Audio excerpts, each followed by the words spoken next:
सभी भक्तों को श्री शिवाय नमस्तुभ्यं हर हर महादेव। कल की कथा श्री पार्थेश्वर शिव महापुराण में एक पत्र आया जिसमें महिला ने बताया कि कई वर्ष हो गए थे उनको और उनको संतान की प्राप्ति नहीं हो पा रही थी। सारे डॉक्टरों ने उनको मना कर दिया कि आपकी संतान हो ही नहीं सकती है, कोशिश भी ना करें। वो बहुत थक गई थी, उदास हो गई थी। फिर उन्होंने गुरुजी की कथा सुनी और गुरुजी की कथा को सुनकर गुरुजी ने बताया था पशुपतिनाथ का व्रत। पशुपतिनाथ का व्रत जो कि मनोकामना पूर्ति के लिए आप करते हैं, तो उन्होंने मनोकामना अपनी संतान प्राप्ति की रखी और ये पशुपतिनाथ का व्रत शुरू किया। पशुपतिनाथ का व्रत 5 सोमवार का होता है। 5 सोमवार का ये व्रत है। किसी भी सोमवार से आप ये व्रत को प्रारंभ कर सकते हैं। जब सुबह आप पूजा करने जाएं, जिस थाली को लेकर जाएं, पूजन अभिषेक जैसे आप करते हैं वैसे कीजिए और उस थाली को वापस लेकर आ जाइए। उसके बाद में शाम के समय 6 दीपक रखने हैं आपको थाली में और साथ में थोड़े से मीठे का प्रसाद बनाना है। मीठे का प्रसाद इतना बनाना है जितना आप मंदिर में लेके जा सके। घर पर आपको प्रसाद नहीं छोड़ना है, इस बात का ध्यान रखें। शाम को अतिरिक्त कोई सामग्री नहीं रखनी, केवल 2 चीज़ें, 6 दीप आटे के या मिट्टी के जो भी आप लेके जा रहे हैं उनमें घी डाल लेना है, साथ में थोड़ा सा मीठे का प्रसाद। प्रसाद कौन सा लेना है आपको? घर पे बना हुआ सूजी का हलवा, बेसन का हलवा, आटे का हलवा, खीर। खीर भी आप साबूदाने की बना सकते हो, साँव की बना सकते हो, चावल की बना सकते हो। यदि किसी सोमवार के दिन पशुपति व्रत है और उस दिन एकादशी पड़ रही है तो उस दिन चावल की खीर ना बनाएं, साबूदाने की बना ले, मखाने की बना ले या साँव की बना ले। अब शिव मंदिर में जाएं, पहले तो प्रसाद को बाबा के सम्मुख में रख दे। थोड़ा सा आपको छींटा मारना है भगवान शंकर के शिवलिंग पे, केवल छींटा मारना है, अभिषेक नहीं करना। उस प्रसाद के 3 हिस्से कर दीजिए। 3 हिस्से करने के बाद में 2 हिस्से मंदिर में छोड़ने हैं, 1 हिस्सा अपने पास में रखना है। 6 के 6 दीप थाली से उतारने हैं और थाली से उतारने के बाद 5 दीप को प्रज्वलित करना है। पहले दीप को प्रज्वलित करें, आपकी मनोकामना बोले, साथ में बोलिए महादेव मैं आपके व्रत कर रही हूँ या कर रहा हूँ, मेरे इन व्रतों को सफल बनाना बाबा। और साथ ही साथ में इन व्रत में यदि कोई त्रुटि होती है मुझसे तो इस त्रुटि को क्षमा कर देना। उसके बाद में आप 5 के 5 दीप जला दीजिए। 6वें दीप को उठाकर थाली में रख लीजिए और जो प्रसाद है उसको भी उठाकर थाली में रख लीजिए। जो एक भाग है, तीनों भाग नहीं, केवल एक भाग थाली में रखना है, 2 भागों को मई मंदिर के अंदर छोड़ देना है। जब घर में प्रवेश करें तो प्रवेश करते समय आपके सीधे हाथ पर उस 6ठे दीप को प्रज्वलित कर देना है। घर में प्रवेश करने से पहले घर की तरफ मुख रखकर। यदि आप ऊपर रहते हैं फर्स्ट फ्लोर पर और नीचे आपने शॉप्स बनवा रखी है, तो जो सीढ़ियाँ हैं, जो रास्ता है ऊपर जाने का, उस रास्ते पर आप दीप प्रज्वलित कर सकते हैं सीधे हाथ पर ही। यदि आपको लगता है कि दीप को कोई ठोकर मार देगा या कोई गिरा देगा, तो आप सीढ़ियों से ऊपर जाने के बाद जो आपका कमरा है, कमरे के बाहर दीप प्रज्वलित कर सकते हैं सीधे हाथ पर। यदि कोई किराए के मकान में रहता है और फर्स्ट फ्लोर पर रहता है तो वह भी यही करे।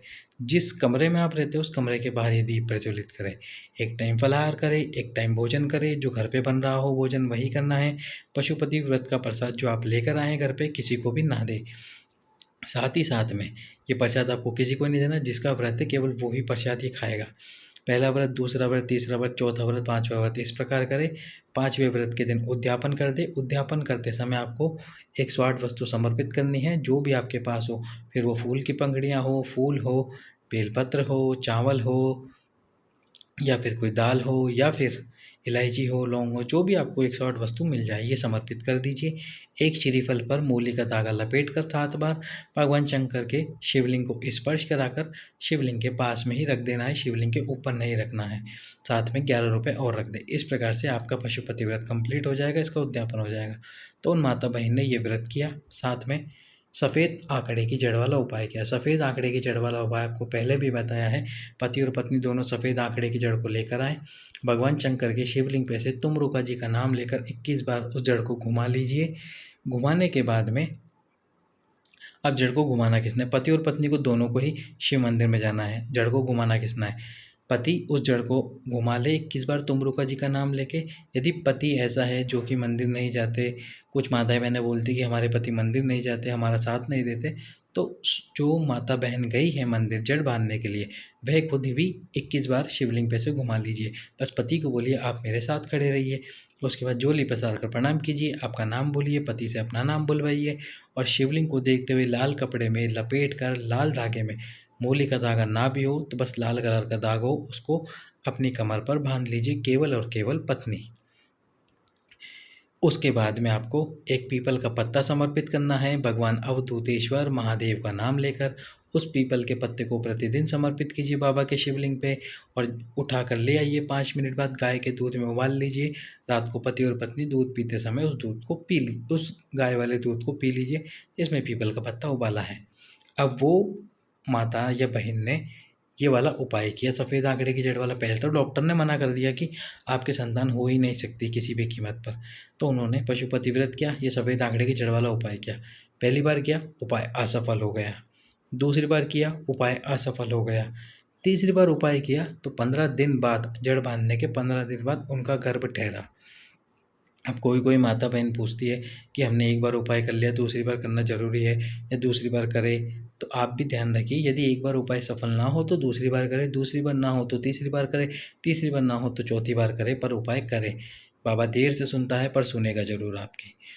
उसके बाद में जब ये उपाय कर लिया, फिर उन्होंने अल्ट्रासाउंड कराया। अल्ट्रासाउंड कराया तो डॉक्टर ने कहा कि ये बच्चा ठीक नहीं है, ख़राब है, इसको गिरा दो, इसको पैदा मत करना। तो फिर उन्होंने प्रतिदिन एक कलश जल भोलेनाथ के शिवलिंग पर और साथ में एक बेलपत्र, एक कलश जल और एक बेलपत्र भगवान शंकर के शिवलिंग पे चढ़ाना प्रारंभ करा। जिस कलश से जल चढ़ाती थी, जल जब नीचे गिरता था उसको पीना प्रारंभ करा, एक बेलपत्र भगवान शंकर के शिवलिंग पे चढ़ाकर। अब एक जानकारी और, जब आप बेलपत्र भगवान शंकर के शिवलिंग पे चढ़ाते हो तो चढ़ाने के बाद में बाबा से मन में प्रार्थना किया करो कि बाबा इस बेलपत्र को औषधि बना दो, ताकि ये बेलपत्र औषधि बनकर हमारे शरीर से रोगों को समाप्त कर सके। भोलेनाथ इस बेलपत्र को औषधि बना दीजिए, ऐसा ज़रूर कहें। उसके बाद वे लगातार 2 महीने तक एक कलश जल, एक बेलपत्र चढ़ाकर खाती रही, जल पीती रही। फिर से अल्ट्रासाउंड कराया तो बच्चा तो ठीक रहा, पर डॉक्टर ने फिर बोल दिया अब इसकी नॉर्मल डिलीवरी ही नहीं हो सकती, कुछ भी कर लो तुम, नॉर्मल डिलीवरी होगी ही नहीं इसकी। फिर उनको एक उपाय याद था तुमरुका जी का। तुमरुका जी का गुरुजी ने उपाय बता रखा है कि 7 गुड़ के टुकड़े, यानी कि 7 गुड़ के टुकड़े लेकर छोटे छोटे भगवान शंकर के शिवलिंग पे से 7 बार उन टुकड़ों को घुमाना है। 7 टुकड़े लेने, 7 बार घुमाना है तुमरुका जी का नाम लेकर। तुमरुका जी का नाम लेकर घुमाइए और वो एक एक गुड़ का टुकड़ा एक एक गुड़ का टुकड़ा जो माताएं बहनें गर्भवती है उनको खिलाना प्रारंभ कर दीजिए नॉर्मल डिलीवरी के लिए। उन्होंने यही उपाय किया, 7 गुड़ के छोटे छोटे टुकड़े लिए, भगवान शंकर के शिवलिंग पे से घुमाकर एक एक टुकड़ा खाना प्रारंभ कर दिया। अब ये टुकड़ा खाना कब है आपको, जैसे मान लीजिए आप ये उपाय कर रहे हैं, आप 8वें महीने में और 9वें महीने में बेबी होगा, तो आप जब ये 8वें महीने में उपाय कर रहे हैं तो 10-10, 15-15 दिन के अंतराल में खाएँ या फिर 5-5, 10-10 दिन के अंतराल में खाएँ, ताकि 9वें महीने तक वो 7 गुड़ के टुकड़े समाप्त हो जाए। यदि 9वें महीने में उपाय कर रहे हैं तो 1-1 दिन के अंतराल में ही खा लीजिए। और यदि आपको पता चला कल डॉक्टर ने एडमिट के लिए बुला लिया है आपको, तो केवल और केवल 15-15 मिनट के अंतराल पे ये गुड़ के टुकड़े खाना प्रारंभ कर दीजिए, आपकी नॉर्मल डिलीवरी होकर ही रहेगी। इस प्रकार उन्होंने उपाय किया और उनको पुत्र रत्न की प्राप्ति हुई। बच्चा तो वह अपने साथ नहीं लेकर आई थी, अगर लेके आती तो मैं आपको बच्चे की फ़ोटो ज़रूर दिखाता। पुत्र रत्न की प्राप्ति हुई। जहाँ सबने मना कर दिया था कि पुत्र नहीं हो सकता या संतान नहीं हो सकती, वहाँ भोलेनाथ ने उनको संतान प्राप्ति करवाई, पुत्र प्राप्ति कराई। इसी प्रकार आप भी उपाय कीजिए, निश्चित रूप से आपको भी संतान प्राप्ति, पुत्र प्राप्ति अवश्य ही होगी। और जो जो उपाय बताए जाते हैं उन उपायों को सच्चे दिल से कीजिए, भगवान आपकी ज़रूर सुनेंगे।